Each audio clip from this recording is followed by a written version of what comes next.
Hammaga salom do'stlar. Do'stlar, bugungi video roligimizda sizlar bilan XNX brokerdan verifikatsiyadan o'tib olamiz do'stlar. Verifikatsiyadan o'tish uchun mana shu brokerda havolasini video tagida hamda kommentariyada qoldiraman. Bemalol ro'yxatda o'tib olsangiz bo'ladi. Birinchi qatorga counter degan joyga O'zbekiston davlatini tanlab qoldirasiz. Mana O'zbekiston desangiz kelib chiqadi va ikkinchi qatorga o'zingizda doimiy foydalanadigan email pochtangizni hamda bu yerga parol yozishingiz kerak bo'ladi. Parol 8 tadan 15 talik bo'lishi kerak. Katta harf, mayda harf hamda turli xil belgilarni qo'yasiz.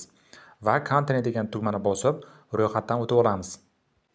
Do'stlar, endi keyingi navbatda bizda bu yerda so'rayapti, demo akkaunt ochamiz yoki realmi deyapti. Bu yerda sizlar real tanlab qoldirasiz. Mana real akkaunt shu tugmani ustiga bir marta bosamiz va keyingi bosqichga o'tamiz. Do'stlar, mana biz ro'yxatdan ham o'tib oldik. Endi sizlar bilan verifikatsiyadan o'tishni ko'rsataman. Complete profilga bosamiz.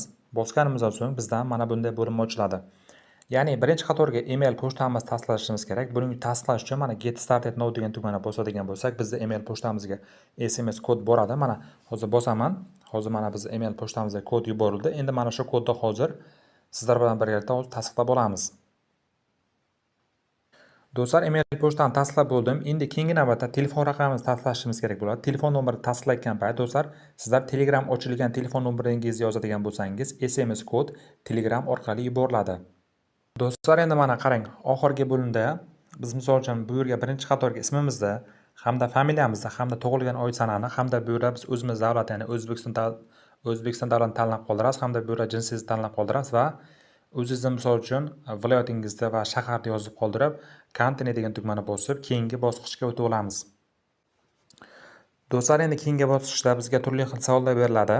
Bu yerda misol uchun investment deb tanlab qoldirasizlar va bu yerdan bizni kasbimizni so'rayapti. Bu yerda student deb tanlab qoldirasiz. Agar siz student bo'lmasangiz ham student deb qo'yasiz.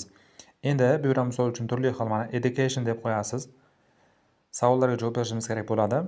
Va do'stlar, bu yerda ham savollar berilyapti. Bunga ham misol uchun birontasini mana biznesmen tanlab qoldiramiz. Va do'stlar, biz bu yerda bizni balansimizni so'rayapti. Balansingizni 100 mingdan 250 ming dollargacha yoki 50 mingdan 100 ming dollargacha qo'yasiz. Sizdan mana shu balans bo'lmasa ham shu balansni qo'ying. Misol uchun mana 100 mingdan 250 minggacha, bunda mana 50 mingdan 100 minggacha qo'yasiz va 50% qo'yamiz bu yerga. Va do'stlar, bizda oxirgi 3 yilda qancha misol uchun savdo qilganmiz deyapti, ya'ni real akkauntda deyapti. Bu yerda 100 tadan ko'p deb tanlab qoldirasiz agar siz savdo qilmagan bo'lsangiz ham. Va bu yerda misol uchun haftada qancha vaqtingizni ajratasiz deb so'rayapti. 4-12 soat qo'yasiz. Va bu yerda siz savdo qilganmiz deyapti, ya'ni yesda qo'yamiz hamda bu yerda 1000 evroni tanlab qoldiramiz va birinchisini tanlab qoldirgan holatda qo'yamiz. Endi bu yerda mana forex deb qo'yasizlar va continue degan tugmani bosib olasiz. Endi oxirgi savol, XNX brokerni qayerdan eshitdingiz deyapti. YouTube deb tanlab qoldirasiz va continue degan tugmani bosib endi keyingi bosqichga o'tib olamiz. Endi qarang, mana 3 ta nuqtani, ya'ni galchkani qo'yib olamiz. Qo'yib olgandan so'ng mana submit degan tugmani bosib tasdiqlab olamiz. Do'stlar, mana biz verifikatsiyaning bir qismidan o'tib bo'ldik. Endi to'liq verifikatsiyadan o'tish uchun mana verifikatsiya identifikatsiya now degan tugma bor. Mana bu pastdagi tugma, shu tugmani ustiga bir marta bosib, hozir o'zimizda biz shaxsiy ma'lumotlarimiz, ya'ni pasportimizda rasmga tushirilgan holatini hamda yashash joyi ma'lumotini yuborib olishimiz kerak bo'ladi. Bu yerda mana dokument yuklash degan tugma bor. Shu tugmani ustiga bir marta bosamiz.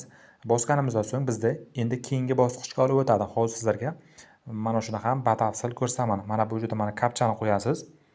Ya'ni galchkani va submit document degan tugmani bosib, bu yerda pasportingiz bo'lsa pasport, bo'lmasa ID karta tanlab qoldirasiz. Endi qarang, mana pasportni mana shunday qismini, to'g'ri tushirilgan rasmini, tiniq rasmini mana bu joyga yuklashingiz kerak bo'ladi. Yuklab olasizlar. Yuklab olasizlar mana bu joyga. Ustiga bir marta bosamiz, bizda mana avtomatik galeriyaga olib o'tadi. Tanlab qoldirib, hozir yuklab olamiz. Do'stlar, men ma'lumotlarimni kiritib bo'ldim. Endi bu uzog'i bizga 5-10 minut ichida email pochtamizga xabar bo'lib keladi. Endi qarang, sizlarga ungacha misol uchun hisobimizda qanday qilib MetaTrader 5 ga qo'shishni ko'rsataman.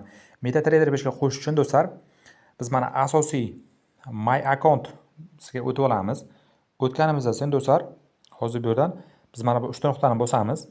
Bosganimizdan so'ng qarang, bu yerda account information degan tugma bor. Shu tugmani ustiga bir marta bosamiz. Qarang, bu yerda mana bizga server nomi berilgan. Bu server nomi mana shu broker topish uchun kerak bo'ladi. Ya'ni MetaTrader 5 ga qo'shish uchun mana server nomini nusxalab olamiz. Hamda login ham kerak bo'ladi. Loginni ham nusxalab olasizlar. Endi hozir sizlar bilan birgalikda MetaTrader 5 ga kirib, hisobimizda qanday qilib MetaTrader ga qo'shishni ko'rsataman. Do'stlar, mana kirib oldik. Kirib olgan paytimiz mana broker qidirish joyi bor. Mana asosiy bo'limdan biz hozir mana server nomini kiritamiz. Mana server nomini nusxalab olgandim. Mana chiqarib berdi. Ustiga bir marta bosamiz. Endi bosganimizdan so'ng do'stlar qarang. Mana bu yerga login kiritamiz. Login ham bizga berilgan. Do'stlar, loginni ham kiritib bo'ldim. Endi mana bu ya'ni password degan joyga, ya'ni parol degan joyga bizlar do'stlar ro'yxatdan o'tayotgan paytdagi parolingizni qo'yasiz. Ya'ni ro'yxatdan o'tayotgan paytda misol uchun qanday parol qo'ygan bo'lsangiz, shu parolni qo'yib, login degan tugmani bosib hisobingizga qo'shib olasizlar. Do'stlar, mana hisobni ham qo'shib oldim. Mana MetaTrader 5 ga qo'shildi. Sizlar ham xuddi shunaqa tartibda hisoblaringizni bemalol qo'shib olib, keyin pul kiritib savdo qilib borsangiz bo'ladi. Do'stlar, mana yana biz mana shu brokerga qaytib oldik. Qaytib olganimizdan so'ng do'stlar qarang, bu joyda misol uchun biz mana pul kiritib hamda pul yechib olsak bo'ladi. Pul kiritishga mana depozit degan tugmani ustiga bir marta bosib pul kiritib olsangiz bo'ladi. Keyin qarang, Vinzira knopkasini bosib hozir yashash joyi haqidagi ma'lumotni ham qanday yuklanishini sizlarga qisqacha aytib o'taman. Do'stlar, mana biz hozir kirib oldik. Hozirda qarang, misol uchun Binance Pay ga pul yechsak bo'ladi, hamda WebMoney ga pul yechsa bo'ladi. Hamda qarang, mana bu yerda mana kriptovalyutalarga pul yechish yopiq. Bu sababi nima uchun yopiq? Sababi mana bu yerda Complete Profile degan tugma bor. Complete Profile degan tugmani ustiga bir marta bosasiz. Bosganingizdan so'ng bizdan misol uchun yashash joyi haqidagi ma'lumot so'raydi. Yashash joyi haqidagi ma'lumotni sizlar my.go saytiga kirasiz. Kirgan payti my.go saytiga kirganingizdan so'ng ma'lumotnomalar bo'limiga kirasiz. Ma'lumotnomalar bo'limidan eng pastki joydan doimiy yashash joyi haqidagi ma'lumot bor. Shu ma'lumotni sizlar yuklab qo'yasizlar. Ya'ni doimiy yashash ma'lumotingizni screenshot qilingan holatini yuklaysizlar. Do'stlar, xuddi shunaqa qilib yuklaysiz. Yuklaganingizdan so'ng bu tekshirib oladi degan uzog'i 5-10 minut ichida mana bular ham ochiladi. Keyin bemalol pul yechib, pul kiritib olsak bo'ladi. Do'stlar, xuddi shunaqa tartibda savdo qilib borasizlar. Hammaga omad. Telegram hamda YouTube kanaliga a'zo bo'lib qo'yishni unutmang. Barchaga omad. Videoga like hamda kommentariy kutaman.